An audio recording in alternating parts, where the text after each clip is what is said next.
Welcome to Politics and Beyond, an On Point the Podcast election series that delves into the heart of politics. I'm excited to bring you insightful conversations with public officials and personalities.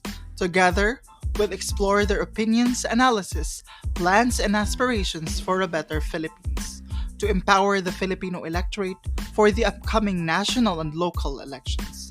Join me as we navigate through these crucial discussions right here on Politics and Beyond. Welcome to another episode dito sa Politics and Beyond and On Point the Podcast election series. For this episode, we have a very special guest. He is a lecturer from the Department of Political Science, UP Diliman, and also he is the executive director of the Ninoy and Cory Aquino Foundation. Everyone, please help me welcome Mr. Francis Joseph Aquino. Sir Francis, thank you so And much for taking us to this conversation and welcome po dito sa Politics and Beyond. hi, Sir Francois. Salamat din for the invite and ayun, parang yung sinabi ko nga dati, 'di ba? Parang looking forward sa usapan. Yes, to start off for this with this conversation, I just want to let you know, I just want to ask your thoughts on alam ko na you're updated on what's happening in our country, and it's sad is a word that's very understatement siya, no? I don't know what else to call it, but it's very sad, it's very alarming, very, I like to say it's quite dangerous, no, to some extent. But how paano mo siya inaabsorb lahat? I mean, how do you make sense in all of this? I'd like to know your thoughts, especially on the rifts, no, between the president and the vice president. Siguro yung first point ko lang in terms of being updated, siguro I guess by virtue of teaching political science, medyo updated ako slightly more than the average Filipino. Pero Mm-hmm. hindi rin ako obsessive na news buff. May mga kamag-anak akong gano'n, tsaka di ako gano'n. So, hindi rin naman ako first to hear about things, no? And definitely hindi ko alam lahat, no? Siyempre yung Okay. mga nangyayari sa Malacanang o sa Davao, wala akong alam doon. Right? Wala akong kausap sa dalawang panig na yan. Okay. So, but that being said, just ano yung nararamdaman ko sa nangyayari? Well, siguro yung ano 2 points, no? So, una yung nabanggit mo kanina na lungkot, na kaba. I think that sounds to me like something very representative kung ano yung nararamdaman ng mga karaniwang mamamayan ngayon, 'di ba? Um, I remember listening to a survey from WR Numero. This is Mm-hmm. run by si Cleve Argelias, who's Mm-hmm. political scientist. Mas Yes. bata pa sa akin, pero mas marami pang nagawa kaysa sa akin. So he's another person to really talk to. But one of the findings of his firm was nagtanong sila, 'di ba? Parang yung maganda sa numero is bagito sila. I don't think their sampling has been tested yet as far as an election is Mm-hmm. concerned. Pero yung mga tanong nila, medyo maganda eh. So yung isang tanong nila, ano yung nararamdaman mo tungkol sa hidwaan sa pagitan ni, I don't know if hidwaan is specifically the word they Mm-hmm. used, but Mm-hmm. yung hidwaan sa pagitan ni na Duterte at Marcos. Tapos yung number one na sagot was kaba, 'di ba? So nire-repress Mm-hmm. talaga yung mga tao eh. Kaya while um I don't siguro it's not um sa dami ng puwedeng tirahin sa Marcos tsaka Duterte, definitely kakampings deserve much do not deserve to be told off, 'no? Pero minsan 'pag nakikita ko yung mga, "Uy, popcorn na lang, uy, exciting." Parang I don't I understand the temptation to feel that way, pero siguro alalahanin na lang natin kung nasa posisyon tayo na puwede tayong maaliw sa nangyayari, and aminin ko minsan naaliw din ako sa nangyayari. Um, Hindi yan tumutugma sa nararamdaman ng karamihan ng mga kapwa nating Mm-hmm. Pilipino, 'no? So marami talagang kinakabahan. In terms of what I feel, um, siguro since nagtuturo din ako ng poli sci, 'di ba? One of the courses na ina-assign sa lahat ng mga lahat ng mga miyembro ng department namin sa Diliman is Soksay 2. So this is about Mhm. social and political economic thought. And isa sa mga philosophers na pinag-usapan namin si Saint Augustine. And si Saint Augustine meron siyang teorya ng, two cities 'no. Nandiyan yung city of man tsaka city of God. And para kay Saint Augustine yung, definition ng isang city, isang grupo ito ng tao na binubuklod ng iisang pag-ibig 'no. Mhm. Group of people, brought together, united by the same love. And yung insight ni Saint Augustine ay na yung city of man, inevitable na pansamantala lang siya, hindi siya permanente. Kasi yung nagbubuklod sa mga tao sa city of man, pagmamahal sa sarili. Tsaka yung pagmamahal Hmm. sa sarili, hindi yan uniting, eh, kasi iba yung gusto ko, iba yung gusto niya. And eventually magwawatak-watak yung city na yan kung ang basehan ng pagsasama nila ay pagmamahal sa sarili. And then, I'm not as religious as other members of my family, pero if you want to complete the story kay Saint Augustine, the only eternal city is yung city of God kasi yung nagbubuklod sa Again. mga tao dun, yung nagmamahal sa Diyos at yung Diyos yung eternal, 'di ba? So, not to make this sort of, not to make this preachy, pero ang naisip ko lang nung nagwawatak-watak yung Marcos tsaka Duterte, parang inevitable na yung unity na hindi Mhm. nakabase sa prinsipyo kundi nakabase sa Okay. Yeah. pansariling interes, Mhm. magwawatak-watak din 'yan. Correct, tama.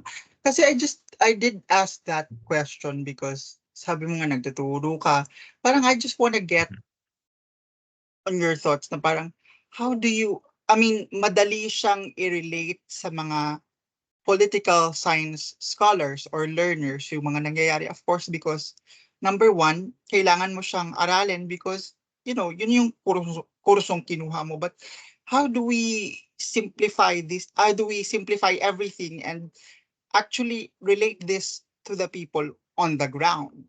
What kumbaga kasi parang sabi mo nga kanina, sir, parang may iba natutuwa, but how can we make all these things, no, not to be serious in all of this, but to actually parang sabihin na uy, hindi ito dapat pangkatuwaan lang, dapat seryosohin ng kaunti, but not to be serious about it na ito at ito na lang. Kasi I also understand that outside of politics we have our own lives, but I think I just wanted to point out that may politika sa halos lahat ng aspeto ng buhay, pero alam kong hindi naman lahat. But I just want to get your thoughts on how do we relate this entire rift, no, between the actors in Malacanang, that kailangan seryosohin ito. siguro ano, siguro just again, a small point before the main answer 'no, yung parang hindi porke na mahilig ka na pulsa yung kurso mo parati ka nakikinig sa balita 'no. So, alam ko France na ano palang poli-sci din yung background mo 'di ba? Malamang may kaklase ka rin na alam mo yun lang yung kurso na napadpad lang doon, di na puwedeng mag-shift. So, di naman talaga interesado sa poli-sci pero tutungo sa law.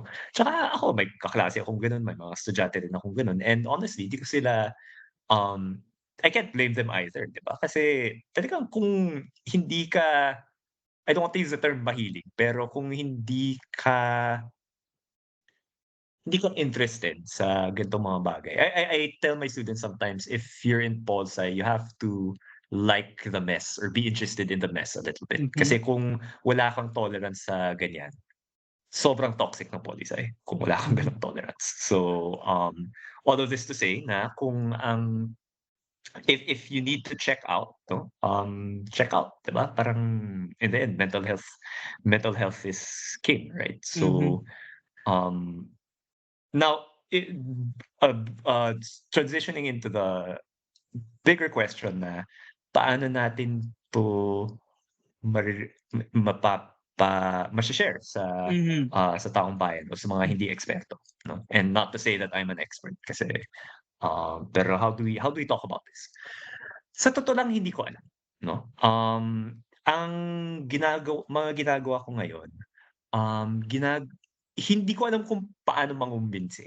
Kasi I think going into the 2022 election, um, I think ito parang medyo I don't wanna say ni-research pero nagbasa ako about opinion change kasi you sort of you saw the enormity of the task nung Okay. 2022. Mhm. Si President Duterte was coming off averaging around 75% approval rating, 13% undecided, 12% disapprove. So, paano mo matatalo yung iisang kandidato na binasbasan ng isang admin na may 75% approval rating? You need to Mhm. change people's minds, 'di ba? And lahat ng binasa ko sa Polisay, all of it says na sobrang rare ang Mhm. attitude change Mhm. or opinion change sa Polisay. Mm. So or sa politika, 'no? Sobrang rare niya. So, and then kung paano siya gagawin, I've read a bit about sort of rhetoric and persuasion. Malinaw na hindi ko siya na-absorb ng maayos kasi wala naman ata akong palit ng boto nung 2022 kahit na nangampanya din ako nun. Since I wasn't full-time with I wasn't, I was part-time na with UP at that point, so I was allowed to campaign. So, pero yun, I don't believe na meron akong na-convince na kahit isang tao na pumalit ng boto noon. So, all of this to say, I don't know how to get people to change their mind or whether change their mind na from itong politiko yung susuportahan ko tungo dito o Mhm. to change their mind about sobrang dumi, sobrang stress lang yung politika, tune out na lang ako or pagtatawanan ko na lang yun. I don't know how to convince people of that. Siguro ang pwede ko lang gawin is yung gusto kong makita sa politika, um, dahil may boses ako na because of the family that I belong to and knowing full well na hindi ko in-earn yung boses na yun, 'no, parang ibang kamag-anak ko yung parang Mhm. ibang yung mga kamag-anak ko na talagang nag-sacrifice sila yung gumawa ng entablado na kaya kong, na tinatayuan ko. Okay. Pero the fact that it's there, I will use what I have to talk about the things that I care about, to talk about the things that I wish were talked about more, 'di ba? Mhm. So yun lang ang panata ko, yung pag-convince, yung getting people to change their minds. In all humility, I don't know how to do it. And Okay. partially also because ano parang again, I think I don't know how to change people's minds, but yun the first step is to be humble. And sa totoo lang, parang I cannot imagine someone changing my mind about Marcos or Duterte. Mhm. And so why should I then expect someone to change their mind about Marcos and Duterte? So ako um I guess if I were to go down the road of persuasion, there's a lot of things that I Mhm. have to change and inaamin ko hindi ko pa yan kayang gawin. So Okay. instead, I try to say what I believe with firmness but also the humility na ayun, Mhm. parang who be parang beyond being an nepo baby, who am I to for people to listen to, 'di ba? Okay. So, Um, let's just focus more on the personalities involved, no, the president and the vice president. Although more of the vice president in the sense that siya yung parating ngayon, no, in the context of what's happening today, siya yung parating medyo mm, parang nagfi-flare up palagi yung vice president more than the president. But in again, I wanna know your thoughts, no, but in your kung paano mo ito nababasa or how do you make sense in all of this, sa tingin mo anong nakukuha nung isang politician doon sa kanyang mga meltdown, no? Ano ba yung talagang naa-achieve ng isang official in this context? It's the vice president. Ano ba yung sa tingin mong nakukuha ng isang official or the vice president dito sa kanyang mga meltdown? Although, again, sabi mo nga kanina, medyo natutuwa ang mga Pilipino dito para itong sabong in a different level kasi these are elite families. These are public officials. But again, there's a truth to that, sir, na parang natutuwa tayo. But this is not something to be proud of, I guess. But uh, what's your thoughts on that na parang nagme-meltdown itong vice president? What can she get out of it? And the impacts in general sa mga sa mga Pilipino? What Sige, just to make another point, before the main question 'no. So, yung natutuwa, actually yung nakikita ko nga, yung natutuwa sa nangyayari, yung meltdowns nga ni VP Sara o yung, kung ano yung pinagkakagawa ng presidente natin. Um, I honestly think hindi karaniwang botante yung natutuwa, eh. Yung tuwa kasi nakikita ko honestly sa side ko na yung mga kakampi na parang, "Oh, binoto okey, niya, parang ito, yan na." it's 'Di their ba? That turn to kind of parang yeah. kasalanan niyo 'yan, parang binoto niyo 'yan, Right. it's their way Which of is I think saying a very understandable emotion. mhm, And realistically, I feel that way too. Pero ang siguro babala ko lang to the extent na kung pink ka at gusto mong mangumbinsi and to be I just said na that's not quite what I'm doing. But mhm, if you want to convince and that's your starting point or nakikita ng tina-try mong i-convince yung ganyang ugali, it's so emotionally dissonant from what they're feeling. Kasi yung karaniwang Pilipino, ang basa ko based on that Numero survey, karaniwang Pilipino kinakabahan. Nakikita nila yung nangyayari. Unity yung binoto nila, right? mhm, Since 60% voted for for BBM and Sara. I don't know what the intersection is, pero malaki siguro. 60%-ish voted for them. And yung expectation nila, unity. Yung expectation nila, sige, magkasundo naman sana yung presidente tsaka VP para wala na tong awayan. And yet, mhm, awayan yung nakuha nila. So, baka may hinayang diyan, pero ang lumalabas na karaniwang sentimento, kaba, 'no? So, ang mhm, babala ko lang siguro sa, opposition, 'wag, kung meron tayong schadenfreude nga na tinatawag, kung may nararamdaman tayong ganyan, it might be best to keep it to yourself if the goal because ano, eh, parang kahit na nagwawatak-watak sila, it doesn't mean na tayo yung makikinabang, 'di ba? mhm, yes, Um, so I believe again, one thing that coming slightly from Saint Augustine, 'di ba, political orders, wala namang permanenteng political order, eh. Yung mhm, Marcos, weather-weather 'yan, yung Duterte, weather-weather 'yan. Pero hindi porke na pababa na yung isa, ibig sabihin yung gusto mong umangat ay aangat talaga, okay. right? So, Very kailangang good point pagtrabahuhan. though, very good. But do you Yeah. think this is I part don't think of I a answered your main question there. So, ah, pero do you think um, this is a part of a bigger strategy for political preservation or political posturing for 2028? Parang hindi ba ito ang pangit naman kung meltdown ka lang ng meltdown ng mga, ng mga feelings mo, and then I guess I'd have to parang hindi naman commend, but naka-capture siya ng media because yun ang trabaho talaga ng media, to capture these kinds of things. But do you think this is a part of a bigger strategy for 2028 to, to just parang, kasi parang feeling ko nag-o-overboard siya into, I don't know, personality problem. I'd like to call it that, and a mixture of strategy. Hindi, what's your thought? What's your reading on this? Is this part of strategy or sadyang ganito lang talaga tayo? No? Parang yung ating mga politiko ay kung hindi na gusto, talagang bahala ka dyan, mag-meltdown ka dyan o magsalita ka ng kahit na ano. okay. So, so going nga to the initial question, so what you said earlier.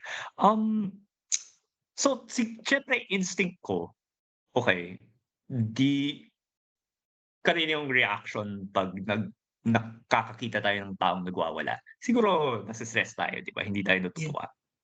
So, just intuitively, okay, how is this helpful, 'di ba? Pero siguro I'll explain ko lang yung thought process ko, na medyo flawed siya, aaminin ko. Might not be the best way to analyze, pero this is where my mind went. So, having said na initially ang instinct ko hindi ito nakakatulong, I then think, okay, kung nakakatulong nga ito, paano siya nakakatulong? Right? So, I'm going to assume na nakakatulong Okay, siya and okay. then work backwards. Okay, paano what are the ano, in what world does this work?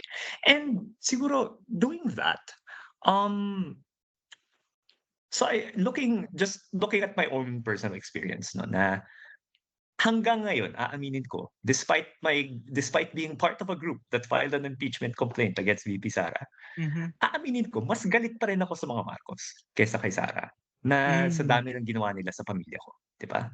Um, that's I don't know if that's right or wrong. Mhm. Pero just descriptively kung ano yung nararamdaman ko, mas galit ako sa kay Marcos. And I think I don't want to speak for my whole family, pero I think ako personally, and it's possible that other members of my family are the same way, Mhm, hirap kami mhm. mag-express ng emotion. Maliban lang sa isang tita ko, hirap kami mag-express ng emotion. Hmm, mhm. And so when I see VP Sara melting down that way, the Oh, initial reaction is, ano 'to, right? Pero there's part of me na parang ako yung, alam mo yun, ako yung kababatang kapatid na halimbawa parang may bully, hindi ko siya masaway, um, hindi ko siya ma-argue, hindi ko siya makausap. Parang yung tipong bata na galit mhm, siya pero yung galit niya parang lumuluha siya, so nagmumukha pa siyang mas-ano. So, and then meron akong ate o kuya na biglang siya yung sasaway sa bully na yun, 'di ba? So, there's a part of me that views Sarah's tirades that way, na, at least sinasampulan na 'tong tao na kinaiinis ko talaga. And I wonder if siyempre iba-iba yung hugot ng mga tao, iba-iba yung mga nararamdaman nila, mhm, pero I wonder if yung meltdowns na yun yung kinakausap niya. Baka may mga tao na kagaya ko, galit na galit kay BBM and makikita nila na may, um na nakaka-relate sila sa gano'ng galit or perhaps they feel represented by yung galit na yun. yeah. And you might see this in different countries 'no, parang same with Donald Trump in the US perhaps, baka yun din yung nangyayari. Mhm, I wish I were more of an expert in other countries pero those 2 that narrative seems to fit mhm, those 2 examples. Now, that being said, aaminin ko, nakaka-relate ako sa sa pagme-meltdown ni VP Sara, yung gano'ng level ng galit kay BBM, hindi masyadong nalalayo sa level ng galit ko. okey. Pero at the end of the day, meron pa rin siyang sinabi na nagbanta siya ng pagpaslang, yung Mhm, tatay niya nag-suggest ng kudeta and maling-mali yun para sa isang demokrasya. Yung pagpatay, yung hindi paggalang sa mhm, duly elected na, kinatawan ng taong bayan kahit na ayaw ko yung kinatawan na yun.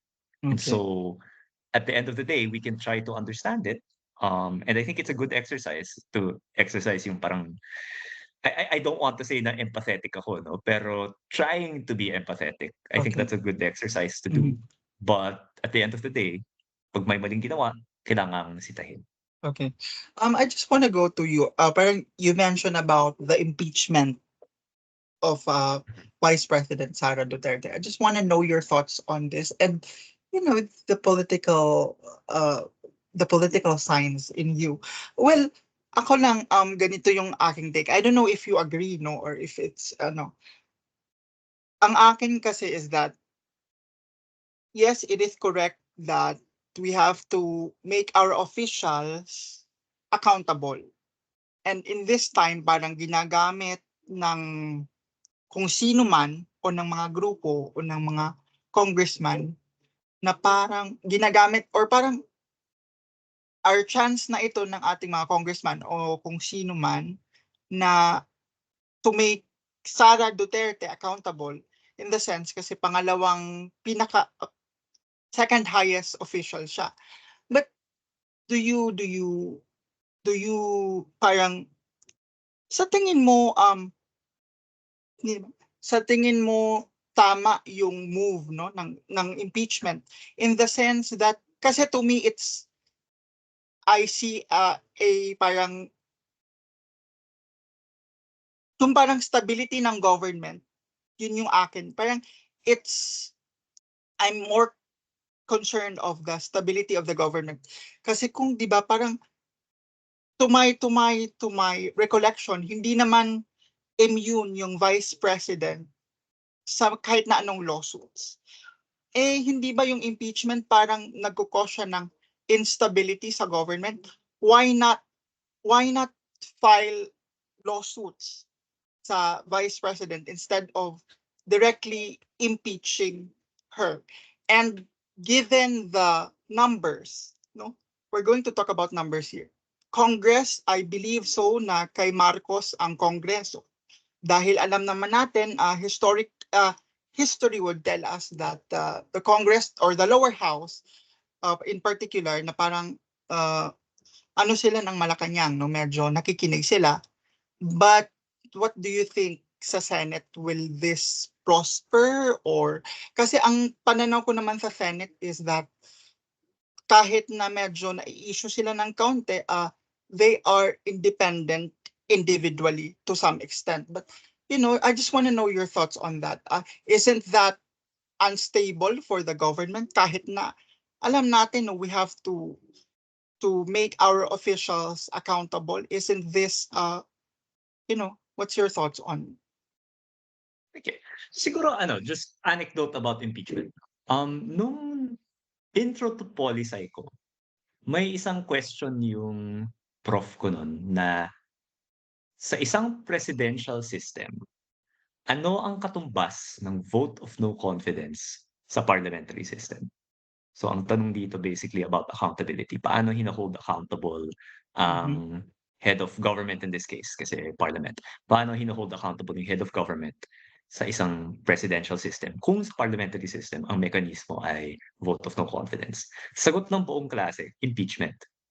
mhm, And medyo natawa yung prof namin pero sinabi niya, "Well, okay fine, technically tama yun, pero talaga dapat ang sagot election." 'Di ba? So, kung merong okey. hindi magandang ginagawa yung presidente, dapat sawayin yung kandidato niya sa election or kung merong sa sistema na may re-election like in the US, sawayin yung mismong nagpapa-re-elect. Hmm, That's mhm, largely I think mhm, what happened to Joe Biden na mhm, bagamat may mga pulisiya siya na nagustuhan ko siya, parang people assess that he didn't manage the economy well, sinaway siya. He was held accountable. Now, that being said, I think impeachment is it's a serious step to take, 'no? mhm, Parang hindi porke ayaw mo yung isang politiko, i-impeach mo siya agad, right? mhm, correct. Um, so gano'n. But I sincerely believe that yung huling meltdown ni VP Sara kung saan nagbanta siya ng Mhm, pagpaslang, mhm. nag-suggest siya ng, and this sparked Yep. discussion of coups and whatever, 'no? Yes. That crosses a line. Kasi ang kine-question na doon, parang hindi na yung bukod sa performance niya bilang VP na sobrang problematic din, pero higit pa roon, yung mismong hinalal natin. Hindi ko hinalal bilang individual, pero hinalal Yeah. natin bilang isang bayan, ay kine-question, o dine-delegitimize ni VP Sara.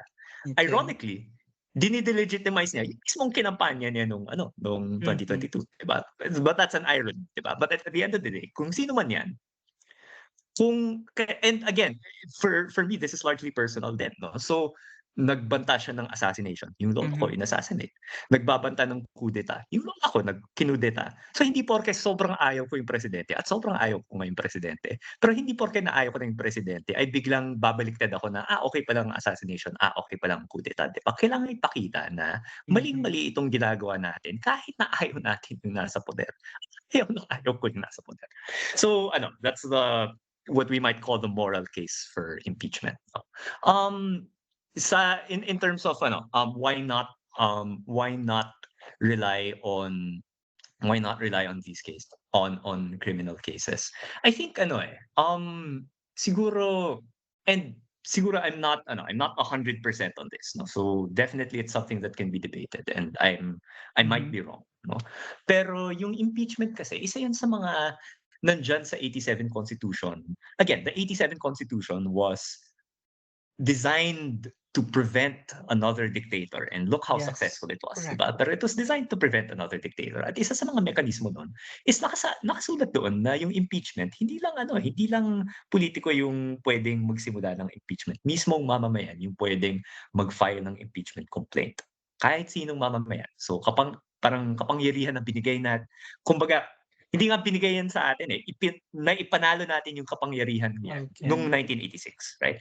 And tingin ko bilang mamamayan, karapatan natin at tungkulin natin na maparinig yung boses natin na sobrang lala ng ginawa ni VP Sara at kailangan Mhm, manggaling yun sa atin. Na yung mga politiko kung ano man yung incentives nila, kung ano man yung self-interest nila baka nadudumihan o baka name-mess up yung mensahe. So sige, tayong mamamayan na lang magsabi, sobrang mali nangyari. Kaya tingin ko, merong added layer or may added benefit yung impeachment in that sense na hindi lang siya dahil galing sa taong bayan siya, hindi lang self-interested yung nangyari. Kasi yun, in that sense. Ngayon, magpo-prosper ba siya?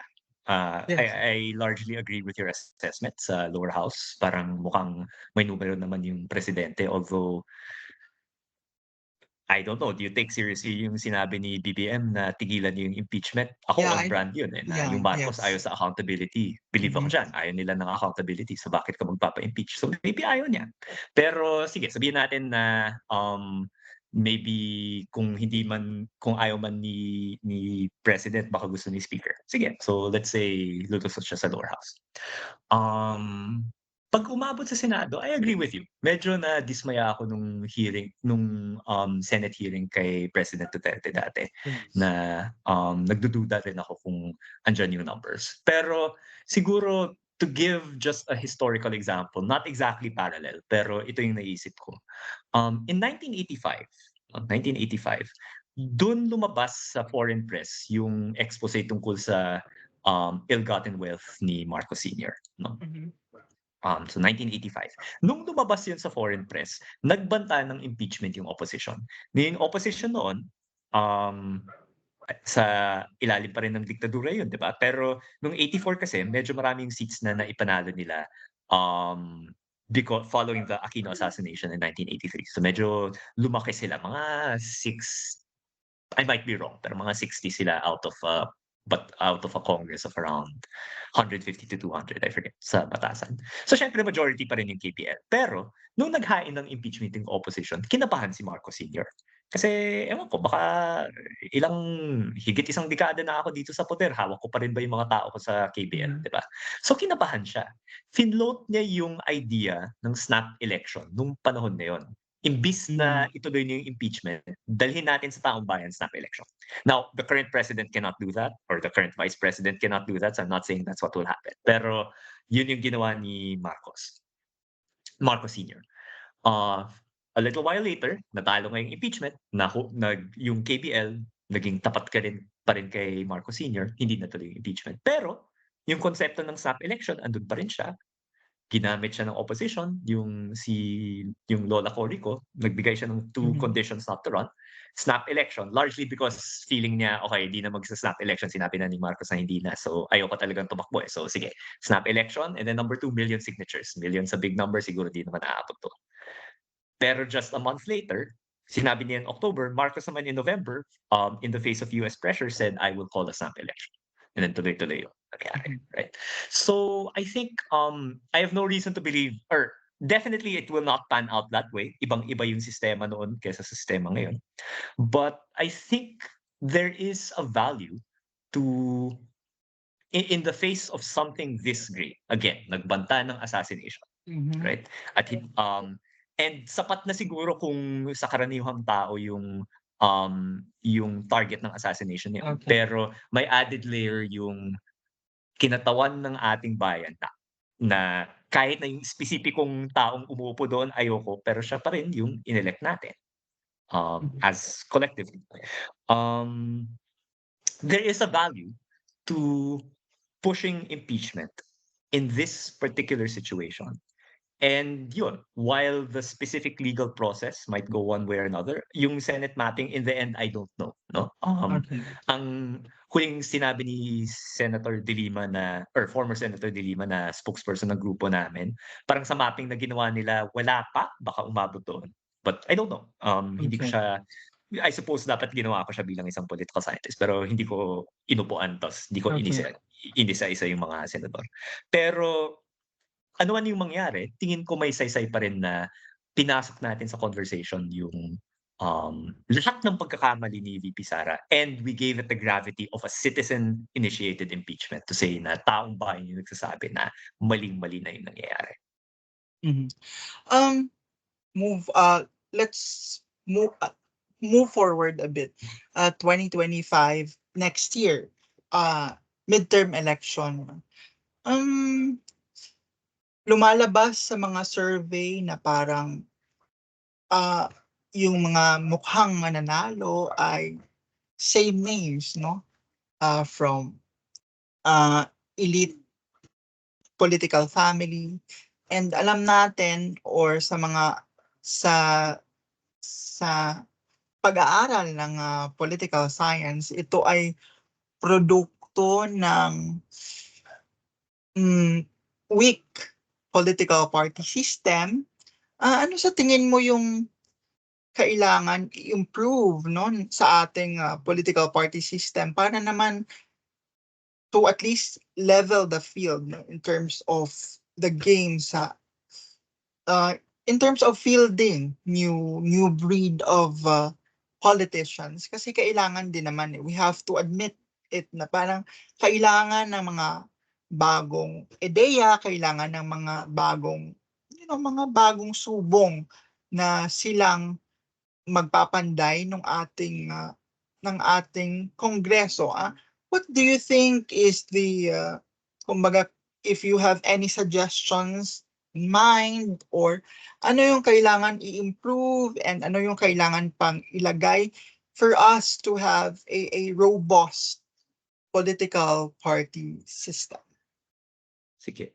So siguro, so this is the question that has bedeviled Filipino political scientists for ever since the post-EDSA period, maybe even earlier, no? So, syempre hindi ko masasagot ng buo. Pero siguro kung meron isa akong one wish list item na sana mangyari, and siguro magbabago ito depende sa sitwasyon. Pero yung naisip ko lang ngayon, a very good first step or a very good step, sana Mhm. baka hindi yung first step, pero a very good step is I think party list system reform. And Mhm. specifically, ang gusto kong makita, actually wala akong issue. I'd be happy to discuss this more. Pero wala akong issue sa yung ruling na hindi kailangang marginalized yung tatapos sa party list. Mhm. Ako naniniwala ako na yung point ng party list, proportional representation siya dapat. Mhm. And yung reserved seats, kumbaga ano there are two ways to increase the or maybe more than two, but there are two ways to increase, at least two ways to increase the Mhm. representation of marginalized sectors. Number one, yung reserve seats na specific para sa sektor na yung seats na yun. Pero yung pangalawa, yung mismong paggamit ng proportional representation dahil hindi mo kailangan ng isang majority para umupo sa kongreso, mas may kung gumagana ng maayos yung proportional representation natin, mas magkakaroon ng chance yung mga marginalized sectors kahit na hindi lang sila yung nagko-contest ng seats na yun. Kasi kung halimbawa, parang, let's say, I don't know the actual numbers, no, but let's say, for example, the LGBTQ plus community is 4% of the country. 4% of the country would be enough for maybe one or two seats kung maayos yung pagkaka-allocate ng seats ng party list system natin, 'di ba? So Mhm. na that you might not get another way. Sorry, not 4%. I think I wanna say 10, but don't quote me Ah, na lang on the percentage, mapapahiya ako diyan. But yun, any minority, right? IPs man yan, whatever other group. So, ano yung gusto kong makita? I really think a good first step, bukod sa karaniwang sinasabi na tanggalin yung ceiling dahil ang incentive sa parties natin ngayon, imbis na magsama-sama, magwatak-watak. Kasi dahil isang single party ay mm, up to 3 seats lang ang pwedeng makuha, edi maghati tayo dalawang party, yun 6 seats tayo between us. okay. And I think this year we're seeing that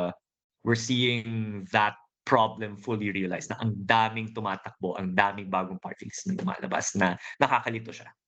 Right? So, bukod sa 3-seat ceiling, what I really want to see is a ban on regional parties, right? Or a ban Mhm. on parties na yung nire-represent nila ay lantarang iisang lugar lang, iisang probinsya o Mhm. iisang Mhm. rehiyon. Bakit? Kasi well, una yung nakikita natin, that's a way for dynasties to enter na nakita nila, uy, 300,000 votes lang kailangan ko, 'di ba? Parang makukuha ko yun sa isang probinsya lang, 'di ba? So, just like that, madadagdagan ng seat yung isang dynasty.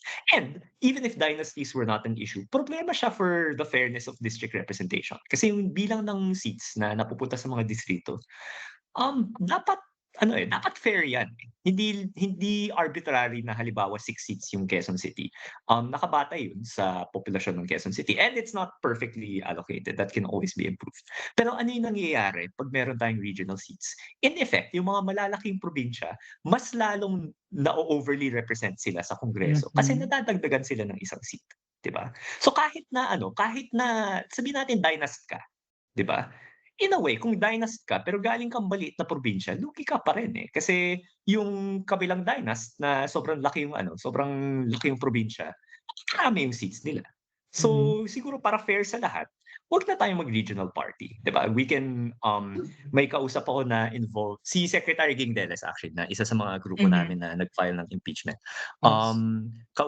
Siyempre dahil dati siyang peace secretary very involved pa rin siya sa mga usapin tungkol sa Bangsamoro, right? And then yung Peace pinunto niya, process. yung isang requirement sa Bangsamoro Parliament, sorry di ko na siya nasubaybay na maayos, pero I think yung para sa parliament nila, yung mga parties na magko-contest kailangan represented sa lahat ng probinsya sa Bangsamoro. Hindi sapat na galing sa isang probinsya lang yung, mga tao nila. So, maybe we can do something like that sa party list na kailangang kung sino man ang tatakbo sa party list system, dapat represented sila sa lahat ng mga rehiyon o lahat ng mga probinsya para hindi lang interest ng iisang lugar or particularly interest of a highly populated area yung mare-represent ng mga party list natin. So that's one. And yun, in so doing, we've seen the value of the party list system. No, you have Risa Ontiveros is a product of the Mhm. party list Yes. system and she is Akbayan.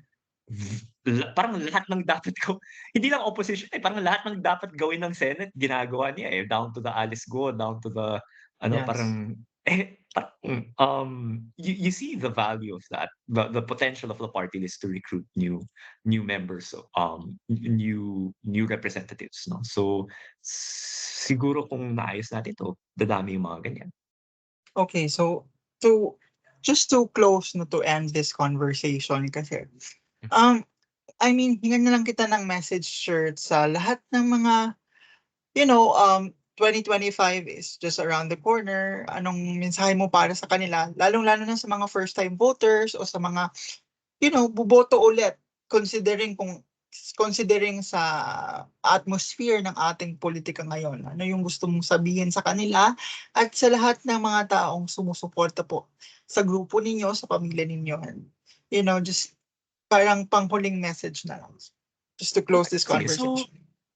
siguro for voters, first time man 'yan o hindi, siguro one of my favorite statistics is may nabasa akong paper na US yung parang sa US studying voter error, 'no. So parang ano yung ginawa nila, parang sa isang hindi ito representative sample, sa isang college or university-based community. So minsan bobo ang mga college students at isa ako doon. Pero on average, slightly you'd expect them to be a little more careful if not clever, 'no? So parang sa isang university community sa US, nakita nila na sa isang paper ballot, ang error rate ay 1.3 or 1.4%. Ano ibig sabihin nun? Sadya mo na boboto ng Democrat, pero nung chineck yung mismong balota na pinasa mo sa study kasi hindi yun secret ballot, hindi yun real election, no? Parang is simulation. Nung chineck nila yung binoto sa study, Republican pala yung binoto mo. So Mm. 1.4% of people in a two-way race make a mistake when when using a paper ballot to vote. Tayo, hindi tayo two-way race, 'di ba? Parang ang daming pagpipilian sa senator, 12 sa mga provincial, city councils, iba-iba, 8, 7 minsan. Um, Party list, 156 ang pagpipilian, sa likod pa siya ng balota, baka makalimutan mo. So I think yung message ko sa lahat ng botante, first time man hindi, um, mahirap bumoto sa Pilipinas, right? Marami yung pinapaboto sa atin, 12 na Yes. senador, kailangan nating intindihin lahat niyan, and then bukod diyan kailangan nating hanapin yun sa ballot. So 'pag lumabas yung sample ballot or hindi yung fine kung yung sample ballot na pinapamigay ng pulitiko baka puwede na. Pero 'pag nilabas ng COMELEC yung ballot sa website nila, praktisin mo kung sino yung iboboto mo kasi sobrang daling magkamali, right?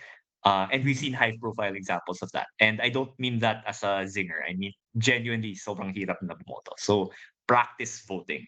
No, take it. I mean, kung if you care about what's going on and you think your vote is important, there is a hurdle to overcome na maboboto ba yung talagang makakaboto ba ako ng tama? As in, not tama in a moral sense, pero yung intent kong iboto kung for whatever reason, naboto ko ba talaga? So please, please, please practice voting.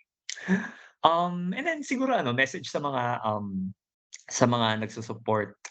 I guess that's two things 'no, kasi ako yung involvement ko sa grupo na sa citizens group na nag-file ng impeachment kay Sara bilang individual lang. Hindi ako kinatawan ng pamilya ko, ng Aquino Foundation or whatever. Ako bilang Kiko D lang 'to. Sa mga ano nagsu-support sa group na yun, sana ano po, hopefully nakatulong po kami sa inyo na kung nararamdaman niyo rin po yung nararamdaman namin na a line was crossed and kailangan pong i-call out. Sana nagawa namin yun na maayos and sana po na ano, sa ibang sana napakita rin namin na, karaniwang mamamayan kaya ring ano, may boses din yung karaniwang mamamayan na sa susunod na beses na sana hindi, pero kung magkaroon ng similar na situation in the future, sana ano, magkakalakas loob din tayo na gamitin yung powers natin mula sa 87 Constitution to call out our leaders. And then siguro ano, on the third point, yung sa family ko, siguro salamat na lang na, sa amin kasi ano, at least sa mga, anak at apo ni Noy and Cory, wala namang may interest na tumakbo sa politika 'no.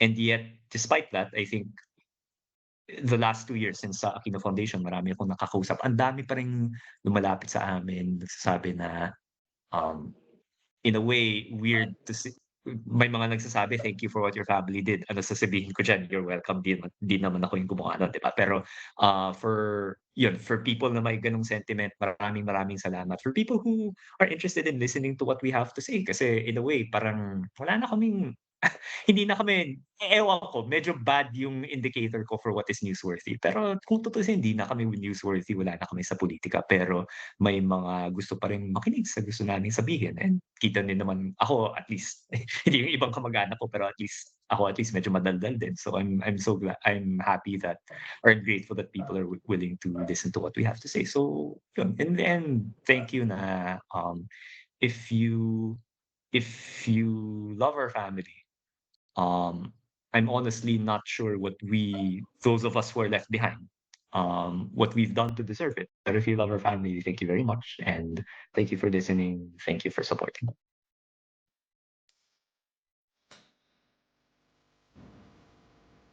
Thank you for tuning in to this week's episode of Politics and Beyond.